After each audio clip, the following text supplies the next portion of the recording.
Welcome to episode 307 of the Baunfire Gaming Podcast. I'm your host, Morgan, aka Bon Diesel, and this week we will be talking about a new Xbox Game Studio leader, God of War show troubles, Dragon Age the Veilguard nears, and much more. Before we get started, subscribe to the Baunfire Gaming Podcast on your favorite podcast app and leave a review on Spotify or iTunes. Or subscribe to the Bon Diesel YouTube channel to get all of my videos, including this podcast and a lot of other stuff. Thank you to everyone who supports as a YouTube member and Twitch subscriber. If you're interested in supporting this podcast and all of my other content, please check out the links in the show description. If you have your own topics, questions, or feedback, be sure to let me know in my Discord, in the YouTube comments, or hit me up on social media at Bon Diesel or at the Baunfire. Let's get into some gaming news. We're going to kick it off with Xbox. Rare's Craig Duncan is taking over as the head of Xbox Studios from Alan Hartman, who is retiring. This didn't get as much attention as I thought it would. It's kind of easy to Clobriel, who is this social media account that posts a lot of Xbox news and graphics and all that. Every now and then will update, and they have this big graphic they post that has all of the Xbox studios, all of the studios under their like respective publisher, like sub publisher, because Xbox is the publisher, but then you have like Bethesda and Activision and so on. And then they have underneath each studio what projects they're working on and if they are kind of like if they have like a specialty. So for example, it has let's say the State of Decay studio, the Undead Labs. I believe theirs is State of Decay. And then they have like the specialty of being, I think, like an animation studio. So the idea is that they help other studios with that particular thing. When you look at that chart, it's easy to forget that Xbox has like their own studios. You know, they don't just have the Bethesda ZeniMax studios. They don't just have the Activision Blizzard King studios. They have their own their own studios, and that's and organizationally, they still run them kind of all separately. So the Activision Blizzard King is still kind of under its own way of doing things. Bethesda ZeniMax, the same. And then there's, Xbox Games, the Xbox Game Studios. And that's where you have the Turn 10s, the Undead Labs, the 343s, now Halo Studios. And again, I think it's just kind of funny. Coalition is a big one. And when you look at the firepower, like from those acquired publishers, you kind of know what you're getting from them. But I still think the most interesting studios under Xbox now are still the Xbox Game Studios. We have like the Midnight game that's coming out. That was After Midnight or whatever it is, the New Orleans based one and all that. And so this is probably kind of a big deal for them to be changing the leadership there. I don't know much about either of these people. I think it's interesting that the Rare leadership is taking over here. Rare's the group of the studios that, or the studio that everyone's always hoping for, like a new Banjo game or something from.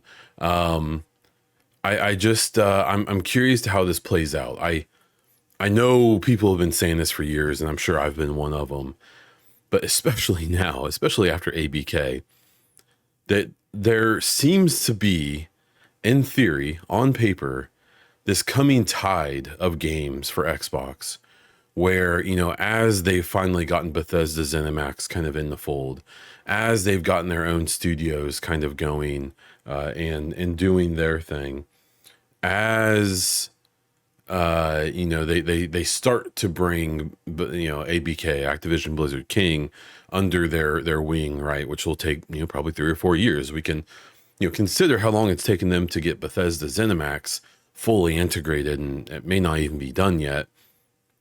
Well, then consider how much bigger Activision Blizzard King is compared to Bethesda, and how it's literally going to take a decade for them probably to fully integrate that publisher into their own, right?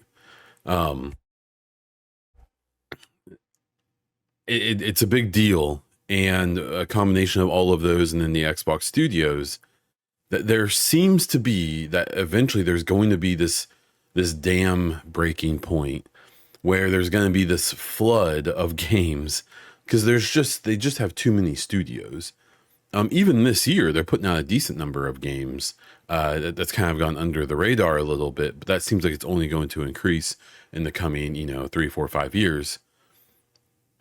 And I'm just kind of curious to how, if this leadership change is going to affect that at all. I assume it won't.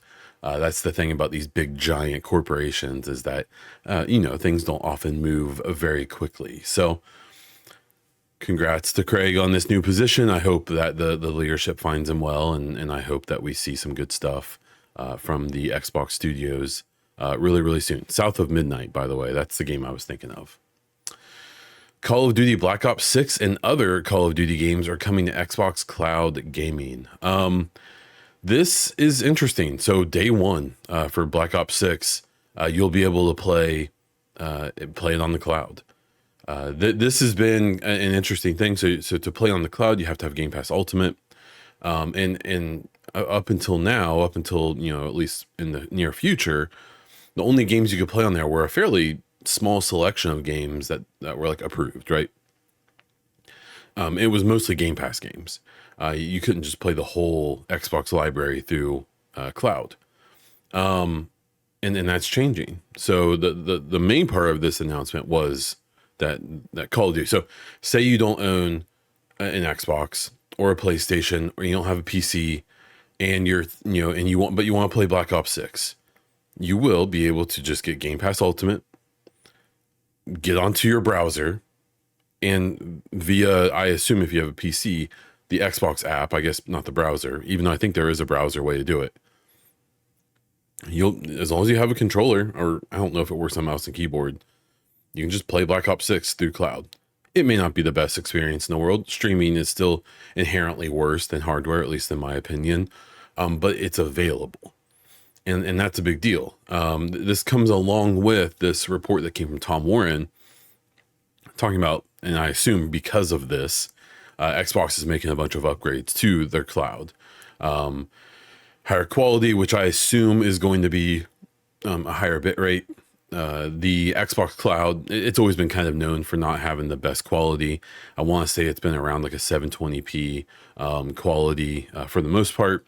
And people really, you at least want to see 1080p, but the closer you can get to 2K or 4K is obviously ideal. There's also talk that they're going to put out controllers that are direct to cloud. So if you remember with Stadia, when the big thing about Stadia was that you didn't have like a dongle that had Bluetooth on it that you connected the controller to, that then went through the dongle and your TV and then the internet and all that. You had the controller for Stadia connected directly to Wi-Fi to your router. And so instead of having a chain of devices it was going through, it was going straight to, it had direct internet connection. And that does reduce latency. That's going to make it better because there's already a latency from the cloud service in general. Then you add in the control latency and it can make it feel pretty bad. So it seems like supposedly they're going to be addressing that. And then the big kicker, which I felt like got kind of buried recently, is the entire Xbox library is coming to cloud. It's not out yet. I guess it's going to come in waves. But even so, that means even third-party games, even games that aren't on Game Pass, if you own them, if you buy The Division 2 and you want to play it through the cloud on your laptop on a work trip that has the Xbox app on it, you'll be able to. And that's really cool. It's a huge step to making the Xbox Cloud matter. Its current iteration is like neat, but not very useful for a lot of people.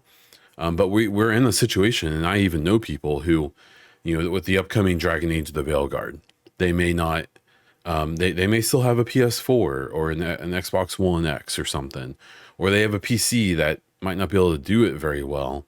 This is going to give them an option, as well as everything else that Game Pass gives you, to play these games that are going to come out as long as you buy them. It's going to be a way to make kind of this dream of Xbox, any device in Xbox. And they've been pushing on that for a long time. And even though that strategy has had, I think, some less than genuine takes around it, I think it's a good idea personally. So we'll have to see how it plays out.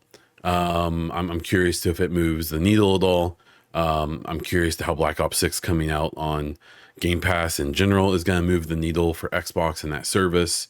We'll have to wait and see. Then the last little bit with Black Ops 6 is they released a new Xbox Series X wrap, the little magnetic wraps that you can put around your console, which I think look really great. As well as in the design lab for I think it's the Elite controllers, they have a new design that includes the Black Ops thing. It looks really good. I don't really like Call of Duty enough to do that necessarily, but for the people who are Call of Duty hardcore people, I'm sure that's going to be neat. Former certain Affinity design director has confirmed that Halo Infinite BR existed, which I think we already knew, but believes that it would have been a game changer. So I think that's hopeful.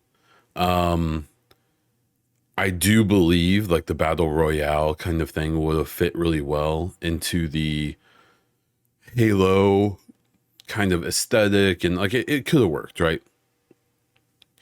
My issue with it is that every single battle royale thinks that it's going to be a game changer, even from a big, Halo's probably unique. Halo probably would, as far as I can think, would have been the biggest IP or franchise to try to do a BR since Call of Duty. If I'm wrong, let me know in the comments. And Call of Duty was able to break into that. If you don't remember, one of the Black Ops games, I believe, had, what was it called? Their first BR, which to this day is still the one I prefer the most. I don't like Warzone. I think Warzone is just, there's too much going on. Their first iteration was a lot more simple, and in my opinion was better. And then that developed into Warzone, and that's, next to Fortnite, probably the most popular game of that style. So Halo would have had a really hard time breaking into that because there's only so much attention. There's only so many players, right? And the people who think that you're going to pull people away from Fortnite and from Warzone at this point, you have to do something pretty compelling. Halo probably would have had the best chance of doing that. Something notable about Call of Duty and Fortnite, though, is that those are both multi-platform games. And so I'm really curious if Halo Infinite, this BR mode, would have been platform exclusive to Xbox and PC. Like with a game like that, and it drums up all the multi-platform drama, do you really deny PlayStation players their money? Do you deny their microtransactions? Do you deny them that? I'm one who I'm pretty okay with multiplayer games becoming multi-platform. A situation like this, where say you make a Halo Battle Royale, you put it on PlayStation, I think that entices at least some people to also get an Xbox. It's like, oh damn, this is great. I should play more of the Halo games. When you're considering that there's people who are in their 20s right now who have never played a Halo game. The older folks like myself, or even older, maybe don't realize that, Halo's not a ubiquitous thing anymore. A lot of the younger folks would have never played them because they weren't like, Halo 3 was probably the last big Halo, and that came out a long time ago. So, I'm I'm a little skeptical. Obviously, this guy who, you know, is talking about a game that never came out, that he probably put a ton of time and heart into, thinks it was going to be a game changer. Maybe it would have been. I think there was a chance it could have been, but we'll never know. And that speculation seems to be very targeted. So we'll have to wait and see. I still think that they'll do something like that one day, but I wouldn't be surprised if around the time that project was canceled was probably around the time they were making all of these decisions to change the studio from 343 to Halo Studios, to drop whatever plans they had for Infinite 2, and if they ever had plans for Infinite to have like DLC or anything. And when they decided to switch over to Unreal Engine 5 to work on the projects that whatever they're working on now, I suspect this was probably more a victim of that than anything, but we'll have to, we'll find, maybe one day Phil Spencer will do a memoir and we'll learn all the truths. Then the last bit for Xbox is that there are some new Xbox models. There's a discless Xbox. It's the white one. There's also a 2 terabyte limited edition kind of collector's Series X that's black, and it has kind of a cool speckled design on it. Almost the coolest part about it is the controller it comes with. I think it looks really good. But one of the things that surprised people is that in some teardowns of these consoles, they're actually using a smaller, a 6 nanometer CPU chip. I don't know what the previous one was. I don't know if it was like, I want to say it was a 10 nanometer chip. Long story short, this means that they were able to redesign the cooler and the motherboard because it runs a lot cooler. It's smaller, it's more efficient, and it uses less energy. It doesn't provide any more power. It's not some secret mid-gen refresh or anything. Basically, it probably just means that it's making the cost of these cheaper for Microsoft. If you ever are curious to why, if you pay attention to tech stuff and you see there's like an almost obsession with the nanometer size of the chips and the GPUs or the CPUs and GPU processors, I guess. It's because the smaller the chips get, well, there's multiple things. They become more efficient and use less power, which is technically a good thing. The reason it really matters is because they, on a wafer that they make these chips on at these big production facilities in Taiwan, and they're building some more around the world now. It just means that you can make more chips on one wafer, on one platter. So way back in the day when we had these giant like 30 nanometer chips or whatever it was, you would, and not accounting for the ones that could be bad, maybe you could get 10 chips out of one wafer.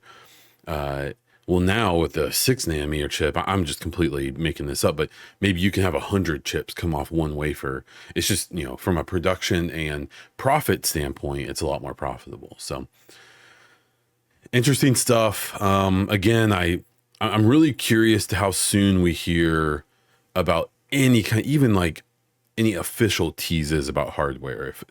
If everyone remembers back in March or whatever, when Xbox had to come out and do their crisis podcast where, everyone was freaking out about multi-platform games and all this stuff.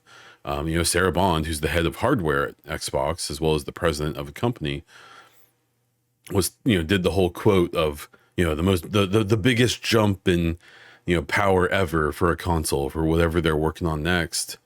Also kind of insinuated there was new hardware coming this year. Now, maybe she was talking about these new models. I'm not expecting them to suddenly release a mid-gen refresh or this rumored handheld in 2024. But I wouldn't be surprised if at like the Game Awards or something, they do some kind of tease about what they're working on. Even if we don't get many details, it could wait. In the last couple of years, they've been doing like a big Xbox Studio showcase towards the beginning of the year. I want to say January or February, and they could do some kind of big announcement there. They could wait until the summer when they do their big Xbox showcase. So we will have to wait and see. But for people who still were kind of holding out and waiting, there's a couple new Xbox models out there. I really wish they were more aggressive with this pricing. The 2 terabyte machine at $600. I mean, from a price standpoint, it makes sense compared to everything else. It's not a great look for them. That for $100 more, you can get the new PS5 Pro, even though its advantages I think are, arguable. I would say that the PS5 Pro probably is about $100 upgrade to the Series X 2 terabyte, because they both have 2 terabytes, and the boosts that we're seeing from the Pro are probably worth about $100. I really wish they would have been more aggressive, though. I wish they would have made this digital Series X like $349 or something, or even $399. I believe it's $450. That 2 terabyte one, like, I kind of don't care about that. I don't think that's meant to be like a big mass market product for them. It's more of a collector's thing, but maybe make it a little cheaper, and then make that like base, Series X. Maybe make it like like $349 or $449, and then make the digital like $399. I don't know. I just wish they were more aggressive, because at this point, I would think that any consoles they haven't sold through are just, they're just paying for them to sit around, or maybe they're not. Maybe there's not that many out there. I don't know. So I'm curious to what the future is. I'm one of the people that really hopes there is one, and thinks that there is, because for various reasons, I don't think we want to see PlayStation have even less competition. Speaking of PlayStation, we jump into them for a couple of quick stories. Astro Bot has speedrun levels releasing. It looks like they're releasing like one every 5 weeks, or every week for 5 weeks. So for the people excited about that, go nuts. And then I remember hearing vaguely about a God of War show. Apparently it was in like pre-production, and apparently they're starting from scratch because the showrunners have left the project. So we'll hear more about that. PlayStation's really going hard into this.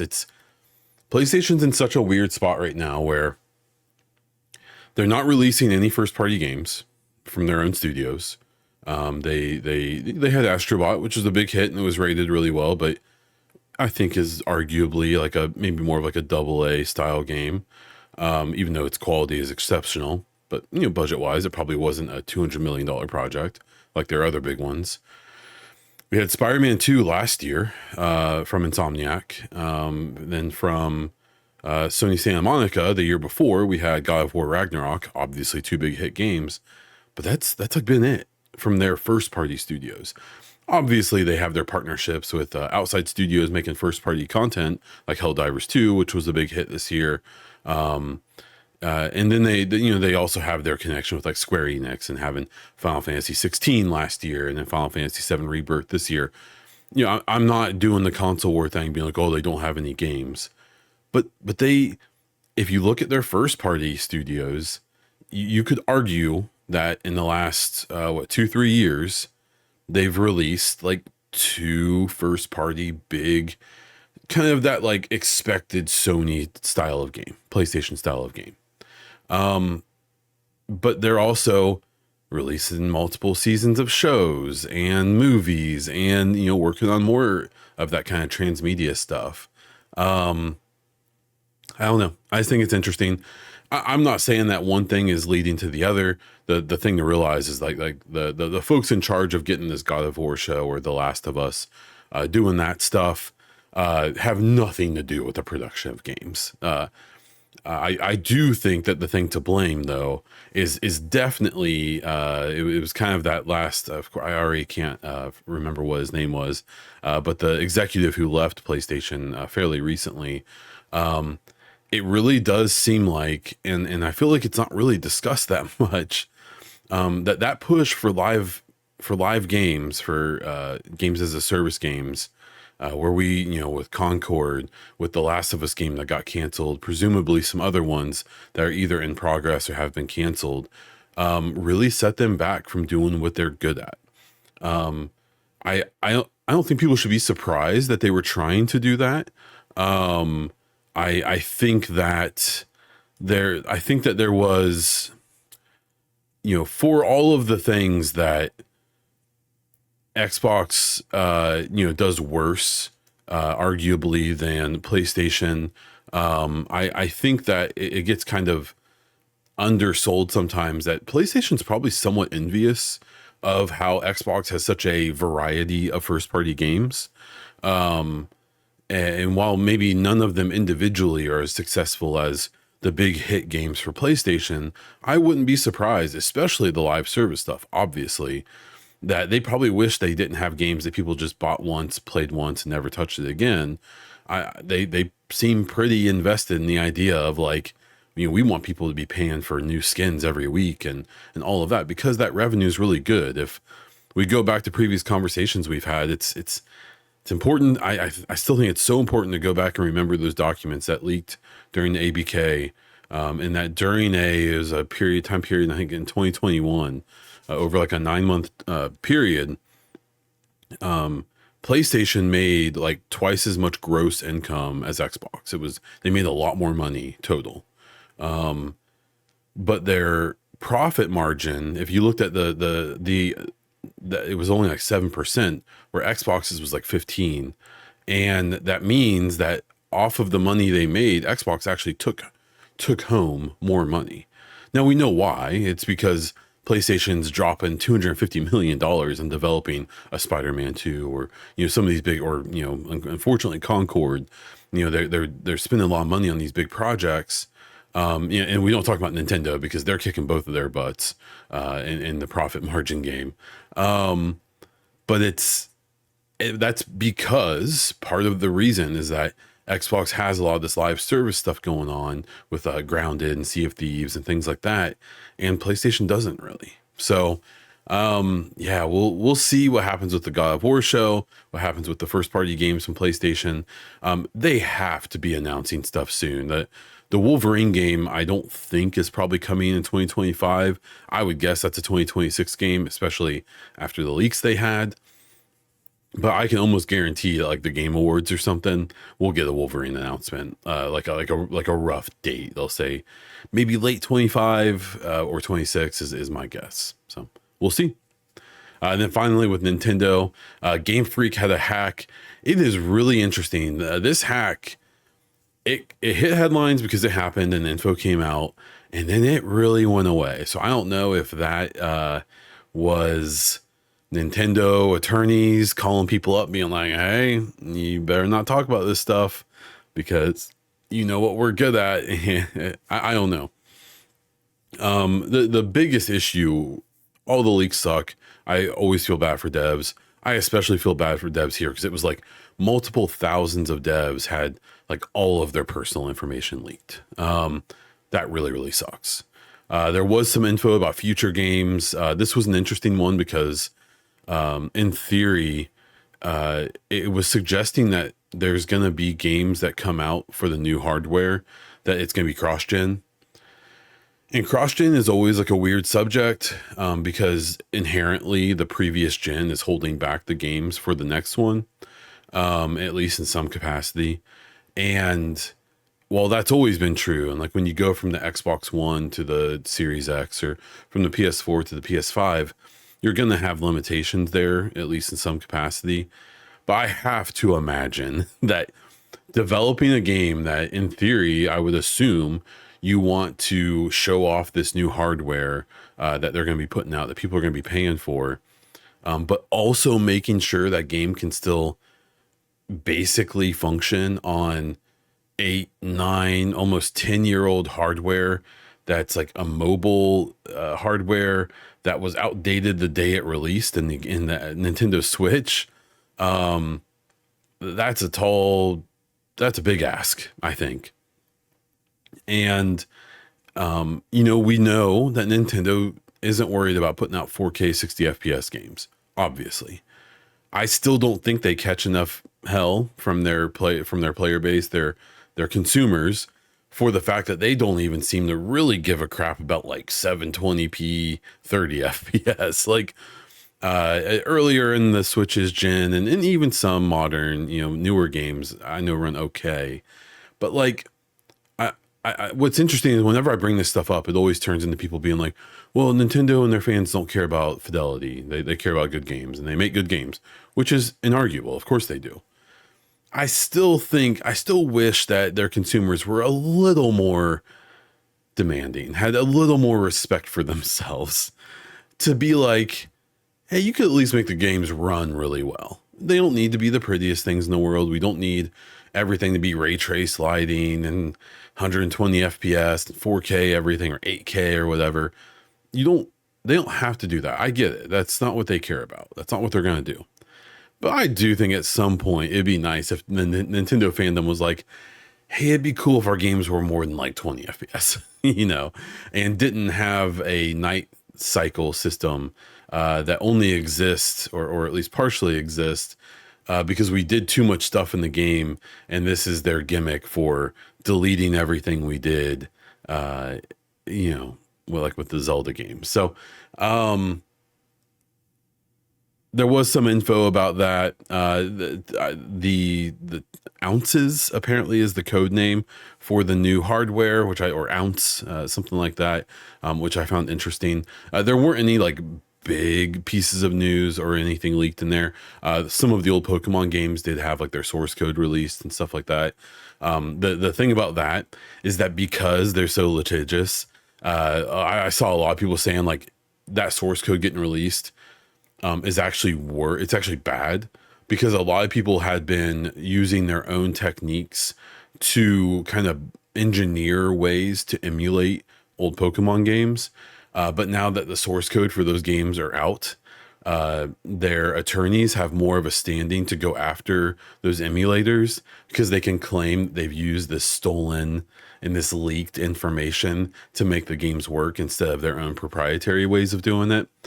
So I found it kind of interesting that due to the way Nintendo does things, that these leaks may actually hurt people who would actually normally with other systems or other games or publishers use that to help emulate games and do stuff to them. It's actually kind of bad for those folks that this leak happened. I found that very interesting. So, Nintendo doing Nintendo things. None of this stuff is going to matter here in a few months when they announce the new system and they sell 150 million units of it, guaranteed. Moving on to some other news, we have the upcoming Dragon Age, the Veilguard. It's just a couple weeks away. For some kind of maybe not that exclusive info, review codes are out, I believe, to media. I've confirmed this with multiple sources. It's not really that big of a deal, but it's pretty cool to know it's out there and people are playing it. So if you're concerned about leaks and all of that, be extra double careful. This isn't that surprising. Early in the week on Xbox, you were able to start preloading the game. It's almost 100 gigs. I even said when that happened, I was like, oh, okay. I bet the way that the reviews work, the media is probably getting code soon. They have this out there so those people can preload or just be able to play the game at all. And more than likely on PC and PlayStation, I think they have other systems kind of where you can have like a private load of the game and people can't see it. Xbox does their stuff a little bit differently. So, that's happening. I haven't found anyone who is just like a content creator who has the game already. So I'm assuming this is more of like a media thing. Don't be surprised if all your favorite content creators may not get access to the game until like right before it comes out or like the day of, if they're going to get codes. So I did not get a code. I can say that. If I got one, I probably couldn't say anything, but I can say I didn't get a code. I'm hoping that the thing is, if I get one on release day, I'll probably find out if I can give it away. It won't really do anything for me to get one on the day it comes out. I already have it pre-ordered on Xbox. I was trying to get a review code for PC. So we'll see. So if I get one, keep an eye out. Maybe I'll be giving it away. The kind of lead up to Veilguard has been interesting. They had that blitz from like the Xbox game show for about 2 months where I felt like they really blitzed info. They're talking about characters and story and mechanics and the way the game works and all this stuff, showing off gameplay and doing everything. And then I feel like they've still been putting out some info, but I think it's kind of curious that here in this last month before it comes out, I feel like they've kind of pulled back a little. And I actually like that because instead of inundating us constantly up until the day it comes out, I almost feel like this is like a stew time. I'm sure in the days before it comes, they'll ramp the marketing back up. But it almost feels like that, like everyone kind of knows how they feel about the game at this point, good or bad, whatever. And I'm kind of actually okay with not being hyper inundated with advertisement and stuff about it, because we already kind of know all the stuff that they're probably willing to tell us before it comes out. And so, by telling us more, they could probably only hurt the experience, right? I think that it's been interesting having like 1 foot in and 1 foot out of the community, where I'm not really involved in the Dragon Age community. I dabbled and realized that that's just not the community for me, and I'll leave it there. It's kind of hostile, at least from my experience. But it's been interesting following content creators and stuff who are in there, and how within the Dragon Age community, or at least the part of it that I'm aware of, there's like so much anxiety. Like you can tell that, like you'll see people be like, oh, with the mixed reactions, or with like the fear people have about the next game. What's interesting about that to me is that from the outside, someone who pays attention to more like mass media stuff, I think that there's like extremely positive feelings about Dragon Age: The Veilguard. It's when you look at more of the normie people, including myself, when it comes to Dragon Age, who aren't hyper invested. One example I had is, there's, I think I may have spoken about this recently on another show, but I'll do it quickly. This whole idea that there's only a couple of choices from Inquisition, the previous game from 10 years ago, that are going to be addressed in this game. Within the fandom, there's at least a decent number of people who were like really upset about that, to the point where some of them have said that they're not going to play the game. They definitely will, but they've claimed that they won't play, right? Because of that. And I've seen, because of that sentiment, some content creators and stuff being like, oh man, Dragon Age is in trouble. They made their players mad.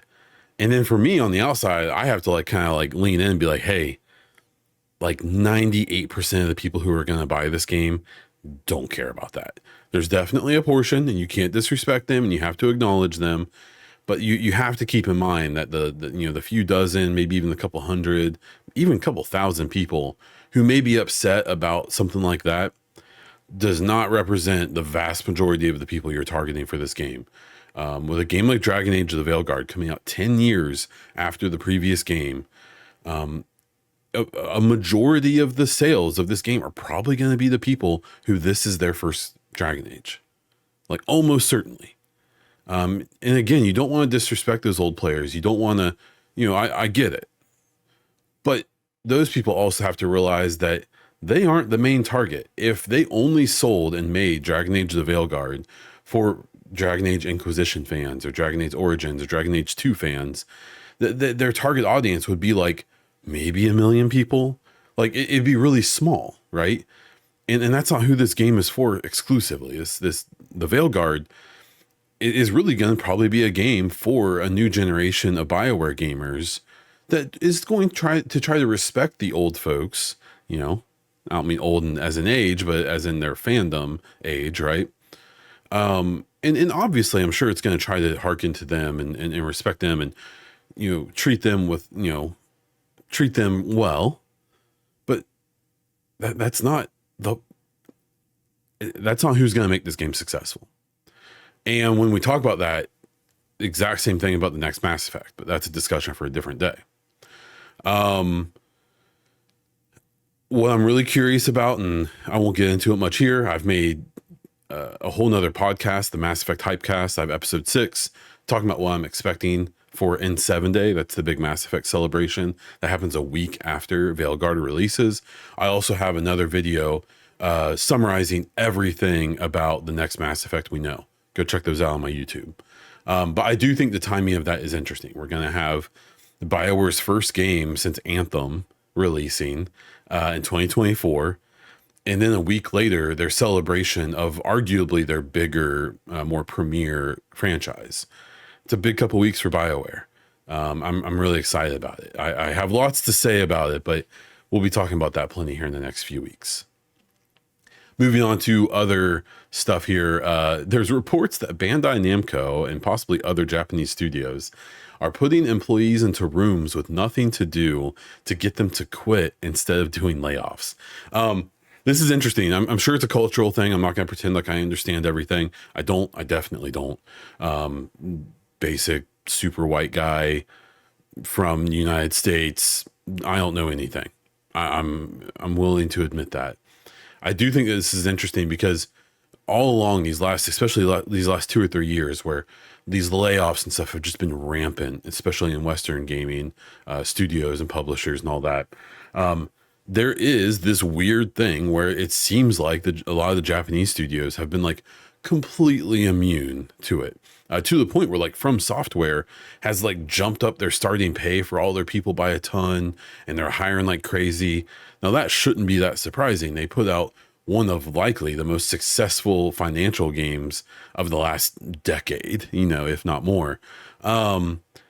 But there's also likely other reasons to why they haven't been bitten by the layoff bug, and I imagine things like this are probably part of that they don't do layoffs. They make people quit by attrition. It's, as someone who is more passive aggressive than I wish I was sometimes, seeing that there's and not that this doesn't happen in other places too. It definitely does. I'm pretty sure I've seen it happen to people at my job, but for it to be like what they do instead of layoffs, the sheer passive aggressiveness of not firing someone, not laying them off, of just putting them in a room with no windows and no computer and literally nothing to do. Just your job today is to exist in that place. And that's all we want you to do. And that's all you're going to do. We're not going to allow you to do other things. Just the pettiness of that is like kind of respectable in the worst possible way. But yeah, I don't know. Something about that story cracked me up, but also kind of made me feel bad for the people who have been subjected to that. Glenn Schofield, the famous creator of Dead Space, or at least one of the folks who brought that into existence, has said that he would be interested in working on the next on a new Dead Space game. This was in response to the recent success of the Silent Hill 2 remake by Bloober Team. This is Glenn Schofield, who famously created an entire new studio, who I believe was under Krafton, the PUBG studio publisher, to make essentially another Dead Space game called the Callisto Protocol that was just objectively worse in every way, and unfortunately released, I think, right before the Dead Space remake, which was really, really good. The Callisto Protocol failed miserably from a financial perspective, at least, and it didn't review well. So Glenn Schofield left the studio he founded to make that game. And then, basically as soon, one of my favorite things about the Callisto Protocol before it came out was, I remember the first bit of footage they showed. It was like, oh, cool. Dead Space. Sweet. Made by the guy who did Dead Space. Amazing. EA's not making new Dead Space games, so it's cool. He is somewhere else. Amazing. And then they kept showing over the year or so before it came out more and more footage of it. And I think everyone was kind of like, yeah, maybe this game doesn't look amazing. And then it wasn't. But one of my favorite memories is always going to be, I think it was the Game Awards, Jeff Keighley on stage. It could have been Summer Game Fest. It probably was one of the early ones. And Glenn Schofield having like a whole segment. And instead of talking about the Callisto Protocol, is probably a 5-minute segment, maybe 10, he spent 90% of the segment just giving all of the love to Jeff Keighley, just really going in on him, just loving him real hard. And I'll never forget, like, oh man, that's gross. Like, oh, this is so bad. And then, how things worked out in the long run, even worse. I also remember Glenn Schofield going on to Kind of Funny when the Callisto Protocol came out and doing, like, really talking it up and really, and which is his job. I'm not going to fault him for doing what you're supposed to do in his position. But it's just, I don't know. it's always left like a sour taste in my mouth with him, where he was all in. He tried to redo the thing that he did before, and it really didn't work out. And literally, I would have to go back and look, but he didn't like stick around for like a year or two and then leave that studio. I'm pretty sure he was gone within 6 months of Callisto Protocol coming out. And that kind of sucks in my opinion, but maybe he'll get a chance with another Dead Space. I kind of hope he doesn't. Then the final story here, Shawn Layden, who's a former PlayStation executive, claims that the console power arms race is essentially over because it's going to be hard to have any big jumps in technology anytime soon. He also believes that AAA gaming is essentially, or AA gaming is essentially dead, and because everything is either AAA sized or straight up indie, and that's hurting the game industry quite a bit. I disagree about the AA thing. I think, and maybe where he's coming from, is that AA games now have budgets that AAA games had 10 years ago. So it's, so AA games, like, are they really AA games, or are they just the new AAA where all of the headline games are quadruple A budget wise, and then there's no AA games? Like, I can appreciate that to a point, but it kind of suggests that there's only AAA big giant projects or super tiny indie projects now. And that's just not true. Like, at least in my opinion. I do think the console power race thing is interesting. It's what I mentioned before about when Sarah Bond, proposed that the next Xbox hardware is going to have like the biggest leap in technology ever. And so you need to consider what she's saying there, or what she's suggesting. It's marketing speak. Obviously it's PR for sure. But from a technical perspective, like, you have to think about, and unfortunately, I'm not old enough to think about the old systems and the jumps they made, but just look at more modern systems of like the jump from PlayStation to PlayStation 2. The jump from PlayStation 2 to Xbox. One thing that people forget is that the Xbox, the original Xbox, the first gen Xbox, which was in the same generation as the PlayStation 2, wiped the PlayStation 2 with the floor power-wise. It came out after it. It was newer, but it also did things that it had the hard drive in there. It had network in there. It was all integrated. From a technological perspective, both power and technologically, the Xbox was way ahead of the PlayStation 2.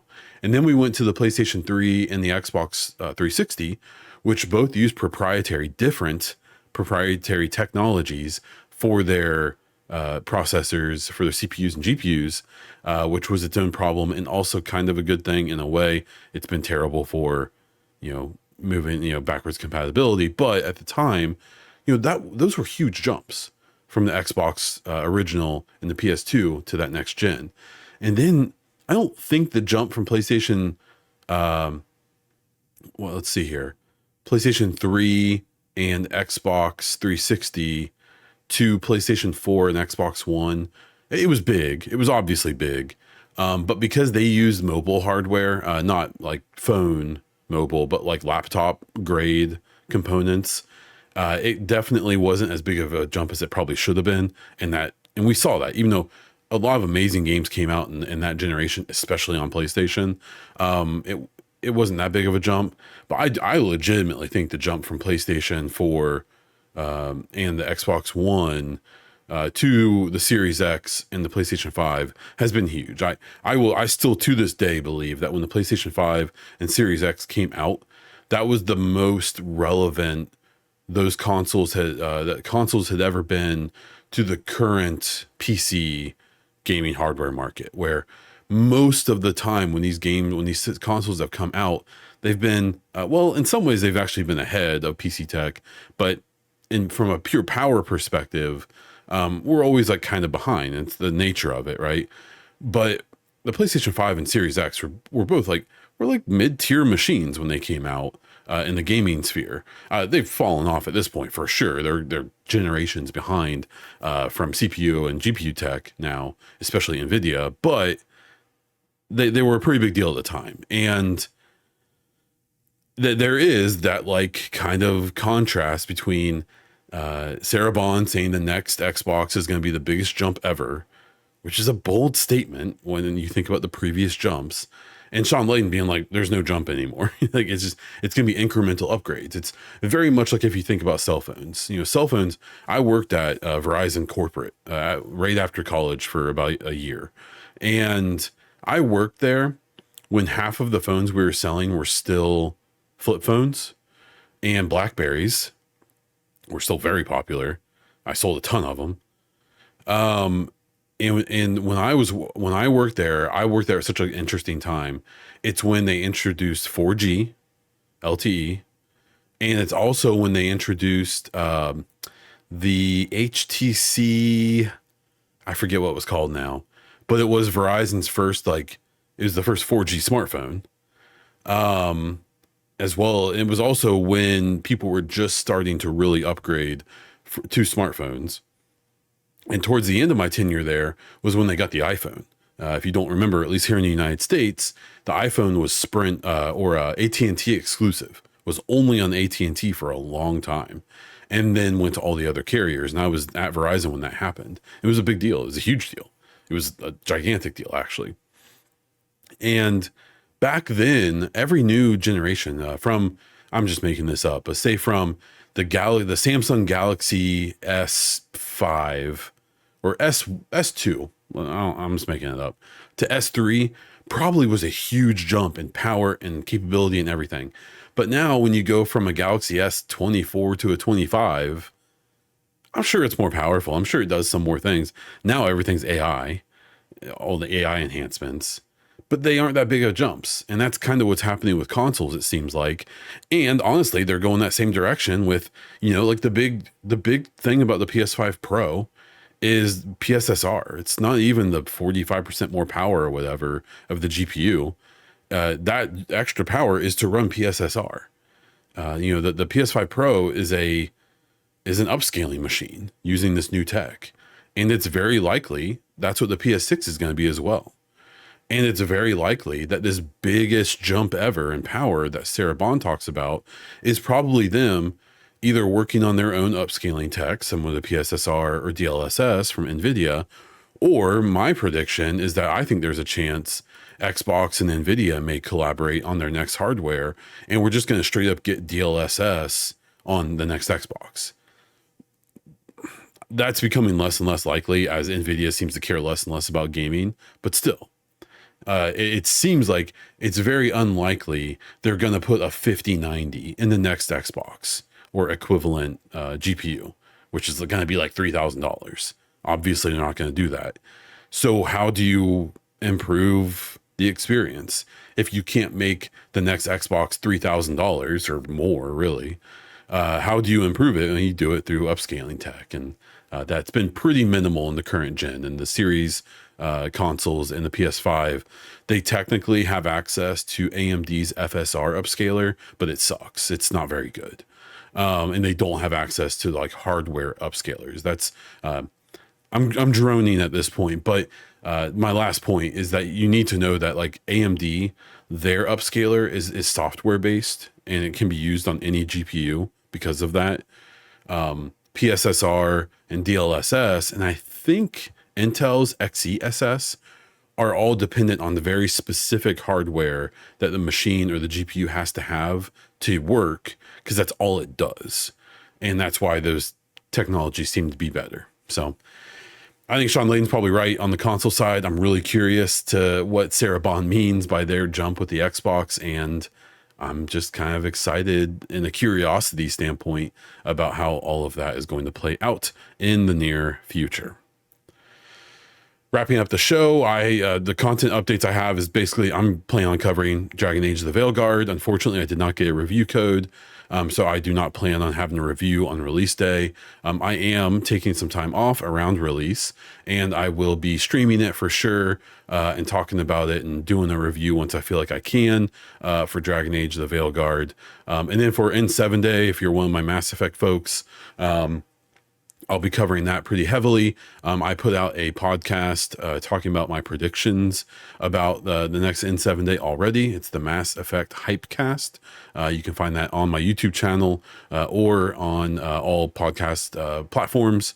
I've also put out a video on my YouTube it's like an hour, 10 minutes long, talking about everything that we've seen about the next Mass Effect so far. And I have it broken down into years. There's also timestamps, so if you want to skip around or look at different spots, I thought I did a pretty good job on that. So go check that video out. And for N7 Day, I'll be covering that pretty heavily. I'm taking that day off as well. For other reasons, I'm doing work around the house as well. But I'll be hopefully, or we'll be showing up on Call Elizabeth's YouTube channel with N7 Legend to talk about whatever we know at that point. And I'll also be probably streaming and hanging out as the blog comes out so we can talk about and pick apart all of that stuff. So good times coming. I am excited. I hope you are as well. But that is where I'm going to wrap up this episode. Thank you so much for listening to this episode of the Baunfire Gaming Podcast. Until next time.